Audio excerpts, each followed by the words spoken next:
हम भी आपको कहते हैं, जब जिंदगी में थोड़ी सी भी तकलीफ हो, थोड़ा सा भी कष्ट हो, थोड़ी सी भी अगर दुख हो, तो शिव जी को जल चढ़ाओ, बेलपत्र चढ़ाओ।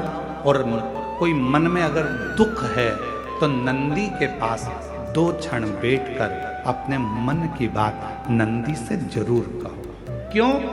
शंकर भगवान से सीधे आप अपने मन की बात नहीं कह सकते, तो नंदी के कान में जब आप कुछ कह देते हो तो नंदी के कान की बात भगवान शंकर के हृदय तक पहुंच जाती है और शिव जी उसको स्वीकार करते। ये सिर लोग महादेव की पिंडी को लगा देते हैं, ये सिर महादेव के शिवलिंग को लगा देते हैं। क्यों लगा देते हैं? ललाट पर जो दुख लिखा है, ललाट पर जो भाग्य में तकलीफें लिखी हैं, किस्मत में जो लिखा है, बेकार कुछ लिख दिया, शिव के शिवलिंग को ये शीश लग जाए, महादेव का स्पर्श मात्र हो जाए, ललाट पर लिखा उल्टा भी सुल्टा हो जाता है, सीधा हो जाता है। शिव महापुराण की कथा भगवान शंकर का पवित्र चरित्र वर्णन कर रहा है, शिव तत्व कह रहा है, भगवान शंकर का पवित्र चरित्र कह रहा है। कल एक बहन जी ने प्रश्न लिखकर भेजा था, पत्र हम लेकर नहीं आए। उसमें उन्होंने एक पत्र में प्रश्न किया था कि सावन में जो सोमवार होते हैं, सावन में जो शिवरात्रि आती है, आप 12 महीने की शिवरात्रि पर ऑनलाइन पूजन नहीं कराते, केवल श्रावण महीने की शिवरात्रि पर ऑनलाइन पूजन कराते हो। ऐसा सावन की शिवरात्रि में या सावन के सोमवार में ऐसा क्या रहता है?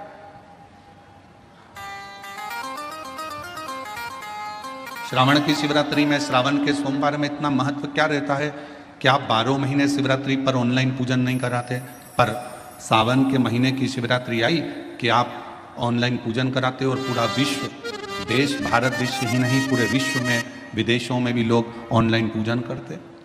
आखिर क्या रहता है? मेरा मेरी जीजी से, मेरी बहन से निवेदन है, तुम दुनिया के साल भर में कितने भी व्रत कर लो, तुम कितने भी उपास कर लो, तुम कितनी भी पूजन कर लो, तुम कितना भी अनुष्ठान कर लो, सारे व्रतों पर, सारे अनुष्ठानों पर, सारी पूजन पर, सावन के महीने के जो सोमवार होते हैं, जो शिवरात्रि होती है, जो प्रदोष होती है, ये पूरे साल के व्रतों पर प्रबलता प्रदान करते हैं, बल देते रहते हैं।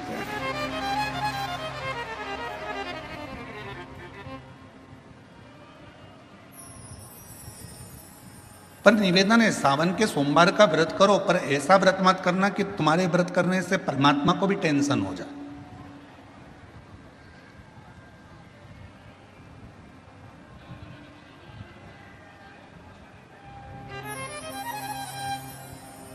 कई माताएं व्रत कर लेती हैं, मेरा सावन का महीने में व्रत है, पूरा 1 महीना व्रत करूंगी, 1 लौंग खाऊंगी, 1 गिलास दूध लूंगी, इसके सिवाय कुछ नहीं लूंगी, 1 फल खाऊंगी, इसके सिवाय कुछ नहीं। बहू बेचारी बोल रही, मम्मी शुगर ऊपर नीचे हो जाएगी, तुम्हारा बीपी ऊंचा नीचा हो जाएगा, तुम तो खाओ पियो। अब आपको पूरे महीने भगवान शंकर की आराधना भी करना है, पूजन भी करना है, अर्चना भी करना है, जाप भी करना है, कथा भी सुनना है, मंदिर भी जाना है, और मालूम पड़ा ऊपर से तुम बीमार पड़ गए। बीमार पड़ गए तो क्या मंदिर जा पाओगे? जम के तो बोलो। नहीं। आराधना कर पाओगे? बैठकर भजन कर पाओगे? कथा सुन पाओगे? नहीं।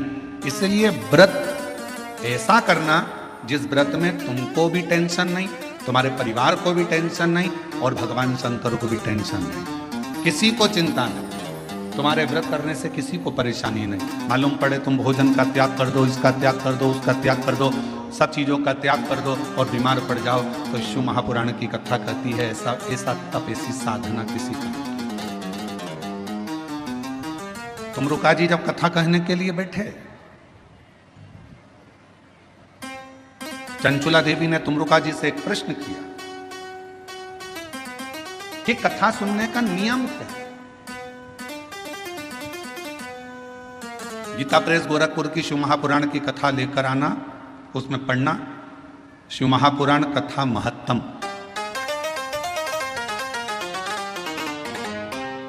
कथा को सुनने का नियम क्या है, यह भागवत में भी पूछा गया।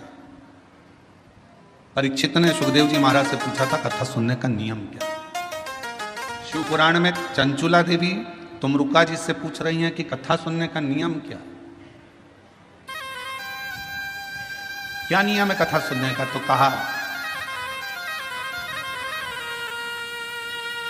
एक समय फलहार करो, शिव महापुराण की कथा को श्रवण करो, भागवत कथा को सुनो। इतना ना बने, एक समय फलहार करो, दूसरे समय भोजन करो, पर शिव महापुराण की कथा को जरूर सुनो।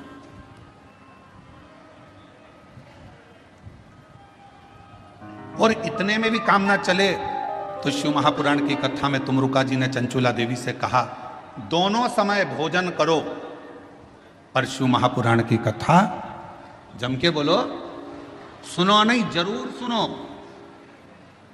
और यहां तक कहा यदि इतने में भी काम ना चले, दोनों समय भोजन में भी काम ना चले, तो टिफिन लेके कथा में चलो, पर शिव महापुराण की कथा जरूर सुनो।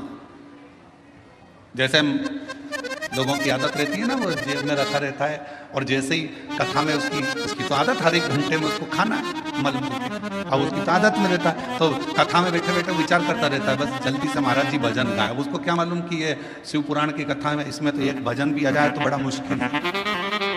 फिर वो जेब में से एक भजन आएगा, जब निकालेगा मलेगा, जैसे ही महाराज जी भजन गाएंगे फटकी मारेगा, और जैसे ही महाराज जी कहेंगे हारा हारा, उतनी देर में तो उसने निपटा गया।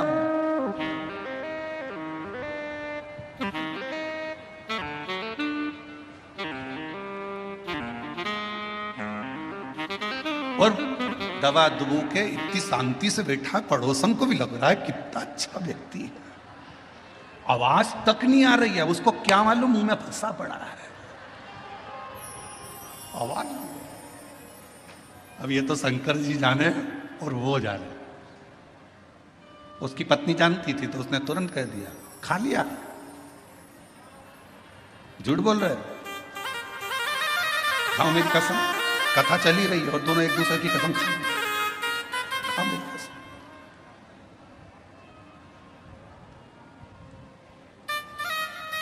चित्त न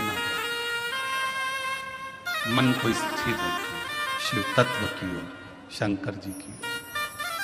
और ये 10 इंद्रियां को संयम करना सरल है, पर 11वें नंबर की जो इंद्रिय है मन, इसको संयम करना, इसको संयम करना बहुत कठिन। ये मन बड़ा चंचल है, कैसे तेरा भजन करूं, जितना इसे समझाऊं तो नहीं।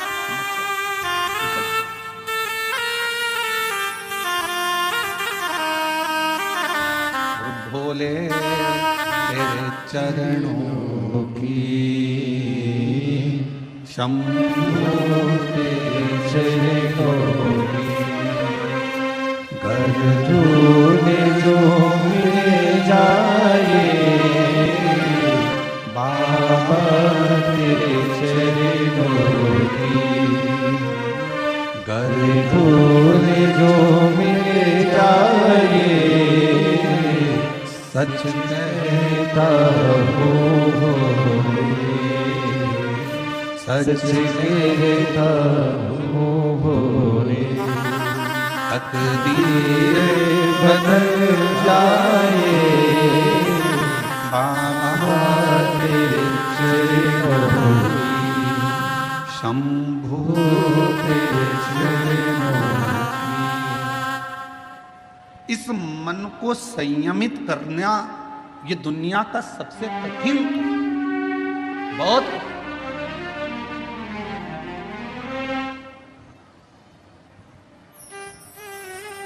पर तुलसी बाबा ने रामचरितमानस में लिखा कि मन की स्थिरता शिव से मिलाती है। और हम शिव महापुराण की कथा के माध्यम से कहना चाहते हैं, अगर मन को स्थिर करना है तो जिंदगी में एक बार शिव महापुराण की कथा को पंडाल में बैठकर सुनो, मन की स्थिरता कैसी होती है वो समझ में। मन की स्थिरता किसको कहते हैं? अभी गुरु पूर्णिमा आएगी, सीहोर में भी 5 तारीख से 9 तारीख तक गुरु पूर्णिमा के अवसर पर 5 दिवसीय गुरु महिमा शिव महापुराण की कथा होगी। पूरा विश्व, पूरा देश गुरु बनाने की होड़ में रहेगा। गुरु मंत्र लेना है, गुरु मंत्र लेना है। कोई कहीं गुरु को, कोई कहीं गुरु को ढूंढेगा। पर शिव महापुराण की कथा कहती है अगर जिंदगी में गुरु बनाना तो शिव जैसा कोई गुरु बनाना। शिव जैसा गुरु क्यों? बीमार था चंद्र, ससुर ने श्राप दिया था चंद्रदेव को कि तेरे को काया का रोग हो जाएगा, और चंद्र की काया धीरे धीरे टपकने लगी, काया खराब होने लगी, पूरी काया बेकार होने लगी। और जब काया पूरी बेकार हो गई, एकदम दुर्बल सा चंद्रमा हो गया, तब चंद्रमा आखिरी में पूरा गलने ही वाला था, तब भगवान शंकर की आराधना करी। चंद्र को शिवजी ने अपने मस्तक पर धारण कर लिया, अपने पास में रख लिया। गुरु कैसा बनाना? शंकर जैसा कोई गुरु मिले जो ये ना देखे कि आप धनपति हो, करोड़पति हो कि रोड़पति हो, आप गरीब हो कि अमीर हो, आप ब्राह्मण हो, क्षत्रिय हो, वैश्य हो कि शूद्र हो।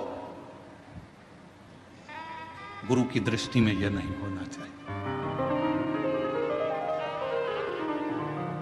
गुरु की दृष्टि में यह नहीं देखा जाता कि आप ब्राह्मण हो कि क्षत्रिय हो कि वैश्य हो कि शूद्र हो। गुरु तो गुरु होता है। मेरे शंकर भगवान ने चंद्र को भी अपने पास में रखा, मेरे शंकर भगवान ने राहु को भी अपने पास में रखा, मेरे शंकर भगवान ने केतु को भी अपने पास में रखा, मेरे शंकर भगवान ने 9 ग्रह अपने पास में रखे, और मेरे शंकर भगवान ने जब भुजंग सांप, जिसको दुनिया का कोई व्यक्ति अपने पास में नहीं रखता, कौन होगा जो अपने घर में सांप को रखेगा? कोई सांप को अपने पास नहीं रखता, मेरे शंकर भगवान ने उस भुजंग सांप को भी अपने पास रखा। कौन होगा जो भूत प्रेत डाकनी पिशाचनी पिशाचों को अपने पास रखता होगा, जिसकी भाषा तक कोई नहीं जानता, जिसके बोलने का तरीका कोई नहीं जानता? भगवान 33 कोटि देवता में कोई देवता ऐसे नहीं थे जो भूत और प्रेत को अपने पास में रख ले, डाकनी पिशाचनी को अपने पास रख ले और भूत प्रेत को अपने पास रख। कौन रखे? उनकी आवाज नहीं पहचानते, कभी वो चिल्ला देते, कभी वो अपशब्द कह देते, कभी ताना दे देते, कभी अड़भंग का काम कर देते। कोई भूतों को, प्रेतों को, पिशाचों को कोई अपने पास नहीं रखता। पर शंकर भगवान ने देखा ये कहाँ जाएंगे, कहाँ जाएंगे, और उन्होंने एक बार दिल से शिव जी को पुकार लिया। शंकर भगवान ने कह दिया तुम्हें कहीं जाने की जरूरत नहीं है, तुम मेरे शिष्य बनकर रहना, मेरे पास में रहना। जिसका कोई नहीं उसका शिव है।